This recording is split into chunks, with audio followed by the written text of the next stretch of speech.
ની શરૂઆત કરીએ તો વલસાડમાં સતત ત્રીજા દિવસે પણ માવઠું તો સતત 3 દિવસથી કમોસમી વરસાદ ખાબકી રહ્યો છે। માવઠાના કારણે આંબાવાડીઓમાં કેરીઓ ખરી પડી છે। ધરમપુર તેમજ કપરાડામાં કેરીઓના પાકને મોટું નુકસાન થવા પામ્યું છે। સાથે જ પવન સાથે કમોસમી વરસાદના કારણે કેરીઓ ખરી પડી છે। આ સીધા દ્રશ્યો અમે આપને બતાવી રહ્યા છીએ। હજી પણ જિલ્લામાં કમોસમી વરસાદની આગાહી વ્યક્ત કરવામાં આવી છે। તો માવઠાના કારણે આંબાવાડીઓમાં કેરીઓ ખરી પડી છે। વલસાડમાં સતત 3 દિવસથી માવઠું પડી રહ્યું છે તો ખેડૂતો પણ કંઈક ને કંઈક ચિંતામાં ગરકાવ થયા છે। ખેડૂતોના પાકને નુકસાન થવા પામ્યું છે। હજી પણ જિલ્લામાં કમોસમી વરસાદની આગાહી છે તે વ્યક્ત કરવામાં આવી છે। પવન સાથે કમોસમી વરસાદના કારણે કેરીઓ ખરી પડી હતી તો ધરમપુર તેમજ કપરાડામાં કેરીઓનું મોટું નુકસાન।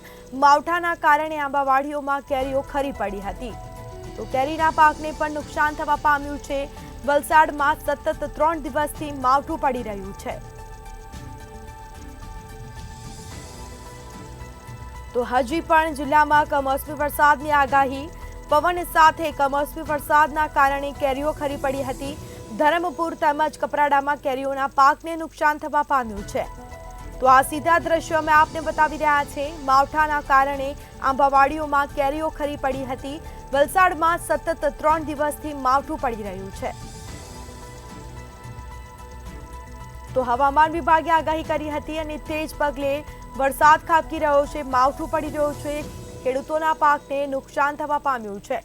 વધુ વિગતો સાથે સંવાદદાતા મેહુલ જોશી ફોન લાઈન પર જોડાઈ ગયા છે। જી, વલસાડમાં સતત 3 દિવસથી માવઠું પડી રહ્યું છે, કેરીઓ ખરી પડી છે અને ખેડૂતોના પાકને પણ નુકસાન થવા પામ્યું છે, શું માહિતી? જી ચોક્કસથી સ્મિતા, સતત 3 દિવસથી ધરમપુર તેમજ કપરાડાના આંતરડાળ વિસ્તારની અંદર માવઠાના કારણે કેરીના પાકમાં નુકસાની છે। આંબાવાડીના પાકમાં નકપાક જે ખેડૂતો છે, નબકા ખેડૂતો, તેમને રડવાનો તો હાલ વારો આવ્યો છે।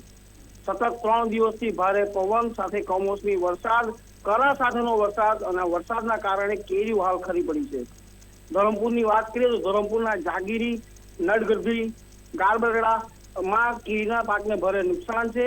સતત 3 દિવસથી વરસાદના કારણે ખેડૂતોમાં હાલ ચિંતાનો માહોલ છે અને સરકાર પાસે સહાયની માંગ પણ હાલ ખેડૂતો કરી રહ્યા છે। જી બિલકુલથી તમામ જાણકારી આપવા બદલ આપનો આભાર। તો ધરમપુર તેમજ કપરાડામાં કેરીઓના પાકને મોટું નુકસાન થવા પામ્યું છે। પવન સાથે કમોસમી વરસાદના કારણે કેરીઓ ખરી પડી। હજી પણ જિલ્લામાં કમોસમી વરસાદની આગાહી વ્યક્ત કરવામાં આવી છે।